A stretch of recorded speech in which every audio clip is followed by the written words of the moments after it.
Glória a Deus. Podemos nos sentar, irmãos?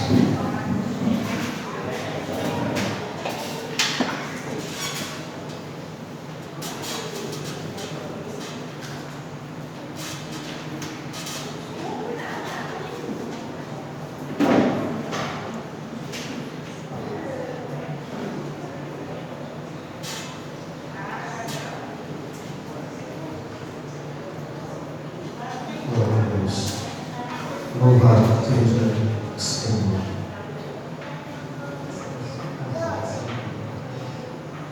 Glória a Deus. Irmãos, nós estamos aqui. Pode ficar sentado, irmãos, não precisa de mim. A gente vai dar continuidade no nosso estudo. Glória a Deus.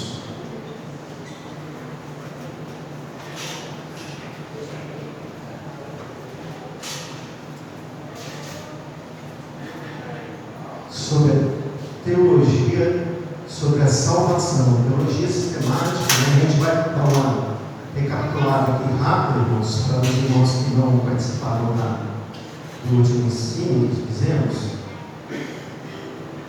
Tão grande salvação, primeiramente anunciada pelo Senhor, foi-nos confirmada pelos que a ouviram. Hebreus 2, 3. Então, o nosso objetivo aqui é passar todos os pilares, né, irmãos, da doutrina da salvação. O que é salvação? O termo salvação se deriva do latim salvare, saúde, ajuda, e traduz o termo hebraico Yeshua, largura, felicidade, segurança. É um vocábulo grego, sotéria, cura, recuperação, redenção, remédio, bem-estar. Então é um termo bem abrangente, né, irmãos? A gente aprendeu na última aula lá que a salvação ela abrange tantos aspectos, né, espirituais, físicos, né, temporais, escatológicos. Porque, irmãos, nós temos que entender que o homem é feito de corpo, alma e espírito, né? A gente aprendeu aqui que como Adão, que era o representante da raça humana, ele pecou, ele caiu, desobedeceu a Deus. Então aí o homem sofreu a queda. Então ali a morte entrou. E o sentido de morte não é só a perda, né, irmãos? É um sentido bíblico, mas é separação. Porque quando você morre, você se separa do seu corpo. A verdade é essa, a alma se separa do seu corpo. E a morte espiritual é quando nós nos separamos da comunhão com Deus. Nosso espírito, então, veio a morrer, nós perdemos essa comunhão com Deus. Quando é morte eterna, é a separação definitiva de Deus. Então nós temos que entender a morte como separação. Então, quando Adão pecou, ele herdou uma natureza pecaminosa. Nós herdamos uma natureza pecaminosa, porque ele era o representante. Qual era o intuito de Deus com Adão, irmãos? Era ele ser a imagem e semelhança de Deus, de Cristo. É isso a intenção de Deus conosco, de sermos a nossa imagem e semelhança de Jesus. Não é sermos imitadores de Jesus. O intuito de Deus era, Adão era a matriz. Dele viria todas as outras gerações. Então, como ele falhou, toda a descendência, então herdou a contaminação, a consciência, então, o pecado original. Então teria que vir um outro Adão, o segundo Adão. Jesus teria que vir. Lembra que eu falei que Deus chamou Adão: Adão, onde tu estás? Quando ele pegou com Eva, onde tu estás? E Adão estava escondido. Deus teve que sacrificar um animal. Ele não tinha feito roupas para ele de folhas, e Deus sacrificou um animal ali no jardim do Éden e tirou roupas para Adão e para Eva, simbolizando que haveria um sacrifício, um derramamento de sangue, para que houvesse a restauração. Então a salvação, irmão, tem que entender ela, que ela é ampla. Ela abrange espírito, alma e o corpo. Eu tenho que entender isso. Quando nós estamos estudando sobre salvação, entender como é o espírito nós está morto. Quando nós ouvimos a palavra de Deus, Deus fala conosco através da palavra de Deus. Você ouve, o Espírito Santo faz uma obra lá no seu espírito, ele revive. Você começa a ter comunhão, entendimento do mundo espiritual, porque o Espírito se comunica com o Espírito. Deus é Espírito. Nós só podemos comunicar com Deus através do nosso Espírito. A nossa alma se conecta com o nosso Espírito, que se conecta com Deus. Nós temos que ter isso na nossa mente. Então, nosso Espírito na regeneração, o que é regeneração? Gerar de novo algo que estava morto e foi regenerado, foi recriado, foi restaurado. Mas existe a salvação para a nossa alma. A nossa alma precisa ser restaurada. Nós precisamos de cura, de libertação. Então a salvação ela abrange a nossa alma também. Nossa alma é o centro da vida, nossa vontade, nossos pensamentos e nossos sentimentos. Isso precisa ser restaurado também. Nós temos problemas emocionais, problemas sentimentais, problemas na nossa vontade. Aí quando nós somos restaurados, a nossa vontade, aí nós temos a capacidade de escolha. E nós vamos entender, saber que a nossa vontade, a nossa escolha agora, ela tem um referencial, ela tem Deus, a vontade de Deus. Nós não vivemos mais a nossa vontade, mas a vontade de Deus.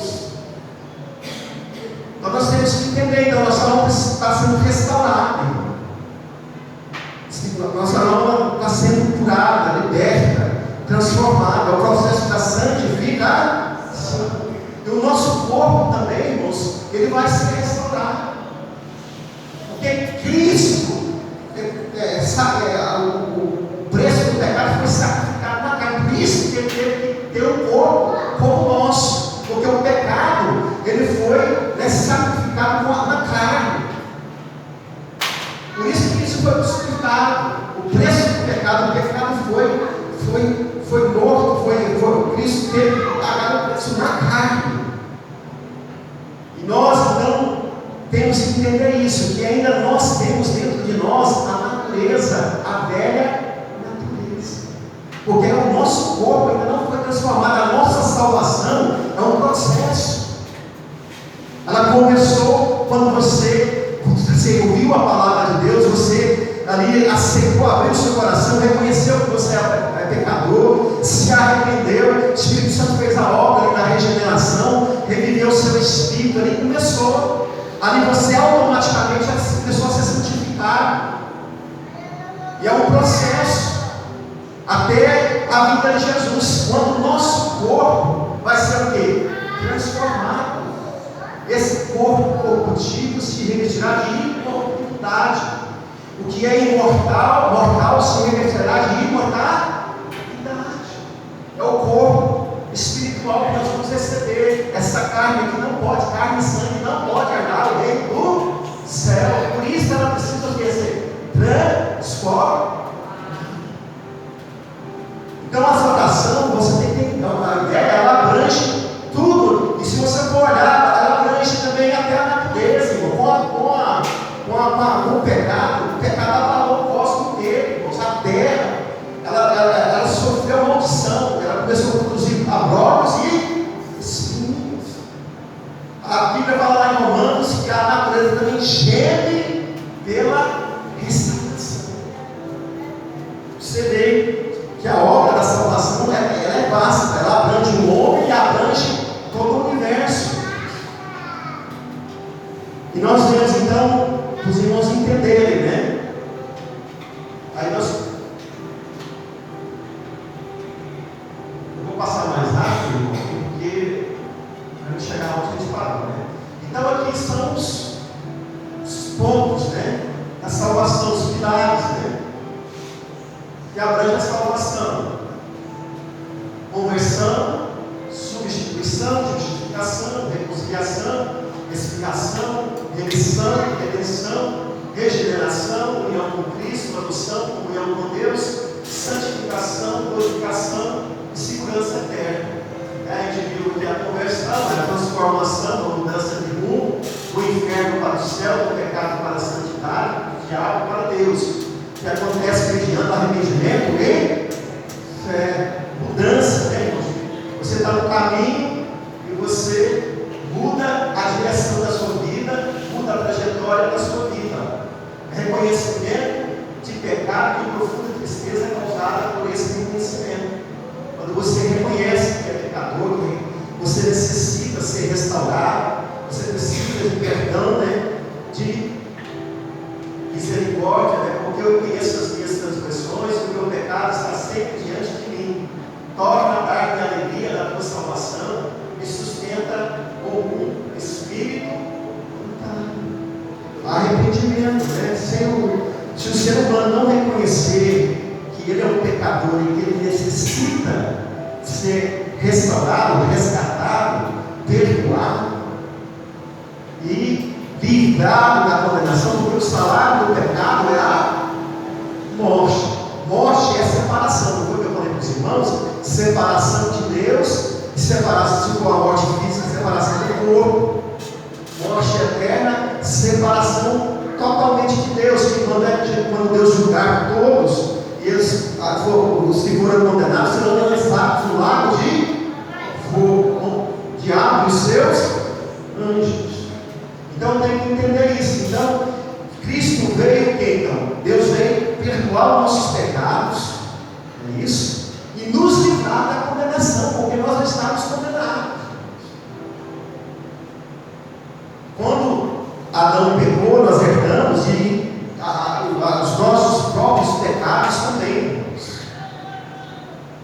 A sentença é porque Deus é justo. Deus ele não passa a mão na cabeça, irmão. Deus não protege ninguém. Deus não tem preferido. Se você peca, você tem que assumir a consequência do seu pecado. Deus te perdoa, mas a consequência ela vem. Eu tenho que entender isso. Quando Jesus morreu por nós, ele morreu no nosso lugar, né? Ele nos substituiu. Ele passou a ser o representante da raça, segundo Adão. Ele representou cada um de nós para nos pagar a nossa dívida. Redenção, lembra que nós falamos de redenção? Redenção tem tudo a ver com um termo de advogado, de juiz, né, que fala de pagar uma dívida, porque a nossa dívida com Deus era impagável. A nossa dívida com Deus era impagável. aí, por isso que fala lá em Colossenses que Jesus veio e resgatou a dívida, ele pagou a dívida, a nossa dívida. Ele riscou a notinha da nossa dívida. Está pago com o sangue dele, por isso que fala que nós não fomos comprados, né? Também foi com prata, nem foi com ouro, foi com o precioso sangue de Jesus. Porque só haveria remissão, perdão de pecados, se houvesse derramamento de sangue. Lembra lá que Deus sacrificou um animal, derramamento de sangue, e Deus já foi trabalhando com a nação. Lá em Israel, no tempo, você tinha que levar um animal para ser sacrificado, mostrando para nós que teria que vir fazer um sacrifício uma vez por todos os nossos pecados, pelos pecados de toda a humanidade.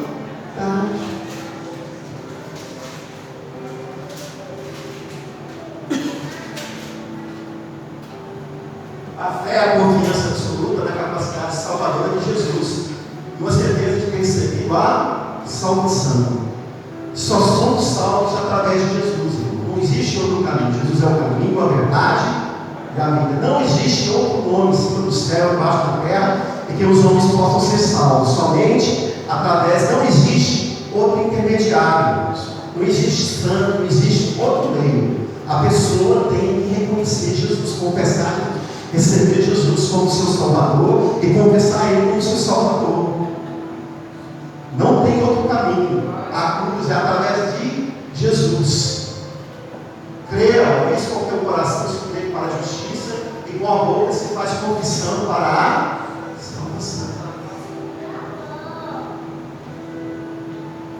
Substituição, Jesus morreu no nosso lugar para satisfazer a justiça de Deus, porque Cristo, estando nós ainda fracos, morreu a seu tempo pelos ímpios. Não tinha outro meio, não tinha outra maneira. Porque Deus é justo, Ele não podia dar um jeitinho. Porque Deus tem um caráter perfeito, moral perfeita. Pecou, tem que punir. Mas Ele, através de Cristo, Ele resolveu. Ele teve que mandar o seu filho. Ora, Deus amou o mundo de tal maneira, Ele deu seu filho unigênito para todo aquele que crê. Não, mas tenha a vida. Ele teve que oferecer o filho dele. Jesus teve que oferecer a Ele mesmo como sacrifício diante de Deus.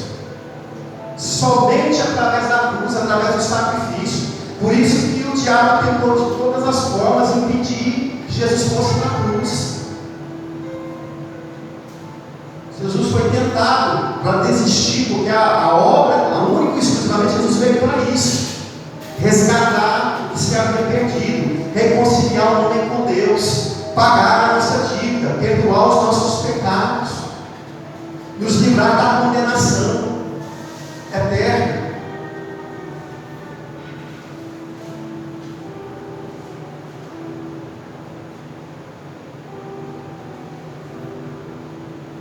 Então a salvação, irmãos, ela tem um tempo passado, presente e no passado. A gente fala sobre a justificação. Foi feito lá na cruz, foi feito no passado. É um termo judicial, tornar justo. É um ato judicial de Deus que declara o pecador, que se arrepende dos seus pecados e crê em Jesus como seu substituto, livre da punição, considerando como sendo justo e reconciliado consigo. É isso que Jesus fez, irmãos. Os nossos pecados diante de Deus estão perdoados. Você é justo diante de Deus por causa do sacrifício de Cristo, da obra de Cristo. A obra foi perfeita, irmãos. Deus fez uma obra grandiosa, Jesus, por isso nós temos que entender e compreender a obra de Cristo. Cristo fez por nós, é algo extraordinário, irmãos. Nos livrou da condenação, perdoou todos os seus pecados. Para pecados do passado, do presente e futuro. A Bíblia fala que Deus não se lembra dos nossos pecados. Quando Deus olha para você, ele olha para o sangue de Cristo, para o sacrifício que foi feito lá na cruz. Daí ele fala: está justificado, está perdoado, não tem mais acusação. O diabo vai te acusar, mas aí você tem que falar: mas Jesus, eu creio no sacrifício, ele morreu, os meus pecados foram perdoados, Cristo me tornou justo. A Bíblia fala que Jesus está ao lado de Deus, e ele é o nosso advogado. Está do lado de Deus, irmãos. Então nós temos que entender isso. Os nossos pecados, Deus perdoou, está perdoado os seus pecados. Os que você não fazer já estão perdoados. Eu tenho que ter essa consciência, esse entendimento. E quando talvez você pecar e errar, você já sabe, Deus me perdoa, ela está perdoado, mas você fala com Deus: Deus, olha, eu errei, mas o sacrifício de Deus já atingiu, já perdoou. É interessante isso, é um sacrifício por todas. Por isso que Paulo fala que a gente não pode viver mais na prática do pecado.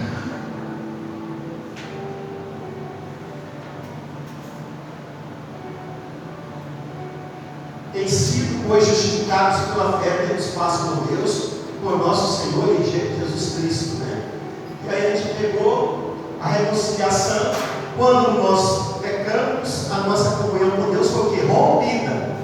Ela precisa lá ser o quê? Restaurada.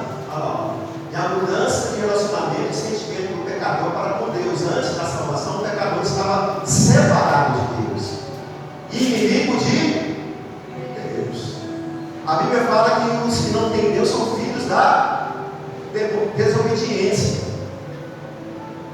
Se você não é filho de Deus, você é filho de quem?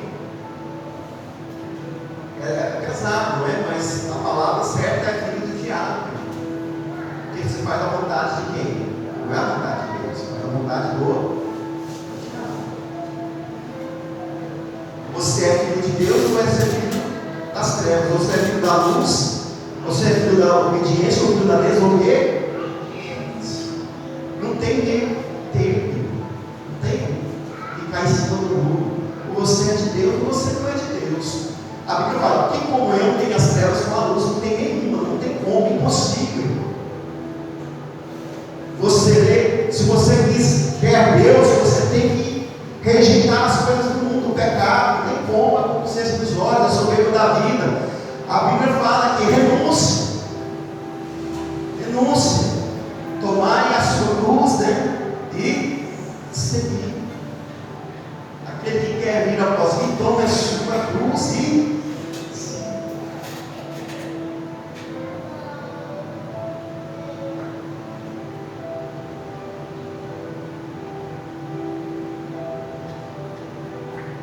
A expiação na Bíblia, irmãos, é a remoção da culpa do pecado, tendo como consequência a propiciação, que é a apagação da ira de.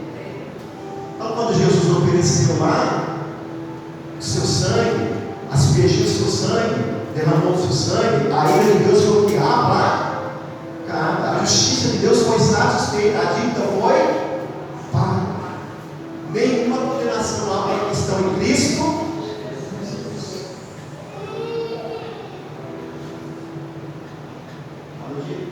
No dia seguinte, João viu a Jesus que vinha para ele, que disse: eis o Cordeiro de Deus que tira o pecado.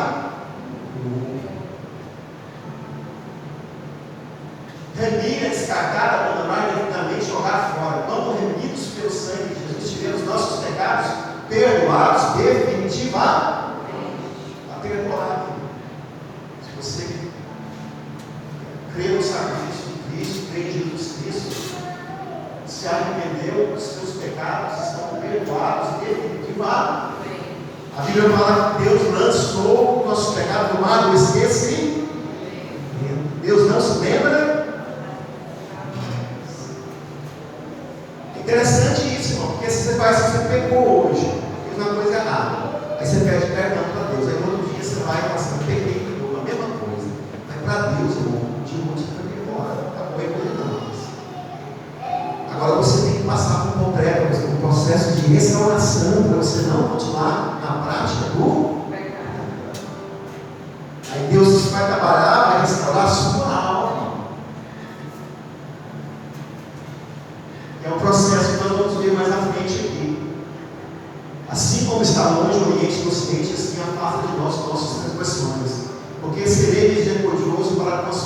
iniquidades, dos seus pecados, das suas prevaricações, não me lembrarei mais. Coisa maravilhosa, né? Redenção é a completa libertação da escravidão, na salvação. O preço pago pela nossa redenção do sangue de Jesus. Olha o tanto que você é importante para Deus. Deus teve que enviar o seu filho. Ele morreu no seu lugar, pelas suas culpas, pelos nossos pecados, pelos nossos erros, pelas nossas culpas. E Jesus aceitou a missão. Ele nos amou. Deus te ama. Deus nos ama. Não tem preço pago que Deus fez por nós, irmãos. Nós temos que reconhecer. Por isso, quando você adentrar nesse tempo para cultuar Deus, você tem que entender, compreender essa obra que Cristo fez. Você tem que entrar aqui, mesmo com os seus problemas, entendendo que Deus está contigo, o que Ele fez na sua vida, e Ele fará muito mais na sua vida. Lembra que eu falei que a salvação ela abrange muitas outras áreas da nossa vida. Deus está trabalhando em nosso favor, irmãos, juntamente conosco, o qual nos tirou da potestade das trevas e nos transportou para o reino do Filho do seu amor, em quem temos a redenção pelo sangue, a saber, a remissão dos nossos pecados. A regeneração, eu já falei com os irmãos, é um novo nascimento, é uma profunda, completa e nítida transformação causada pelo Espírito Santo na vida de uma pessoa, de tal modo que ela passa a ser uma nova criatura. Eis que eu sou nova criatura, as coisas velhas se passaram, e eis que tudo se fez novo. Aí essa obra é no Espírito, feita pelo Espírito Santo de Deus. Na obra da salvação, irmãos, Deus Pai, a Trindade, se dividindo no trabalho de cada um, Deus Pai planejou, Jesus Cristo executou, o Espírito Santo aplica essa obra na nossa vida. E nós temos que entender isso. Quem está fazendo essa obra na nossa vida é o Espírito Santo de Deus. Ele que está trabalhando conosco, juntamente conosco. União com Cristo é a ligação espiritual vital entre o salvo e o seu Salvador. Pela salvação de Cristo, estamos salvos e salvos em Cristo. Se você está em Cristo, o segredo é Cristo. Está em Jesus, está na videira, está firme. É isso que faz a diferença. É Cristo que nos salva, é Cristo que nos restaura, é através do Espírito Santo trabalhando na nossa vida. Nós temos que entender isso, crer, acreditar, confiar. Jesus está conosco, a obra é perfeita e nós estamos com Ele para todos sempre. E nós vamos nos encontrar face a face com Ele. Essa é a nossa maior esperança. Encontrar com Cristo. Naquele dia conhecereis que eu estou em meu Pai, vós em mim, eu em Cristo. Nós seremos um, Adoção, irmãos. Então, quando nós aceitamos a Jesus, outra coisa maravilhosa acontece. É a ortoga, a aceitação legal, alguém como seu filho, com todos os direitos. Somente Jesus é o Filho de Deus por geração. Por isso ele é chamado filho. Os salvos são filhos o quê? Então Deus Pai nos adotou, irmãos, como seus próprios filhos. A todos quanto o receberam, Deus o poder de se tornarem filhos de Deus. Por isso que eu falo, você é filho de Deus. Você não é servo. Servo tem limitação. Os direitos do servo são diferentes dos direitos do filho. Então tome essa paternidade, aceite essa paternidade, entenda, você é filha do Deus Altíssimo, co-herdeiras com Cristo. Você tem direito. Essa Bíblia te dá mais de 8.000 promessas. Como filho, você pode usar o seu. você não aceite a derrota, o fracasso.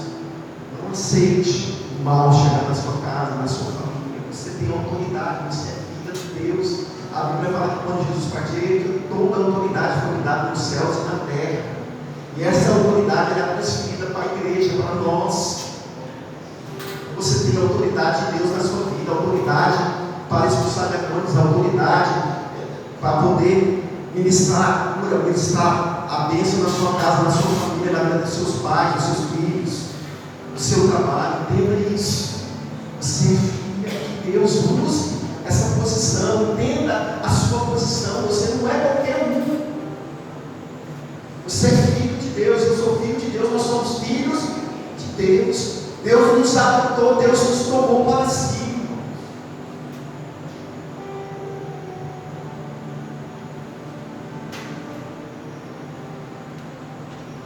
Porque não recebeste o espírito de escravidão, para outra vez estares em temor, mas recebeste o espírito de adoção de filhos, pelo qual chamamos Abba, Pai.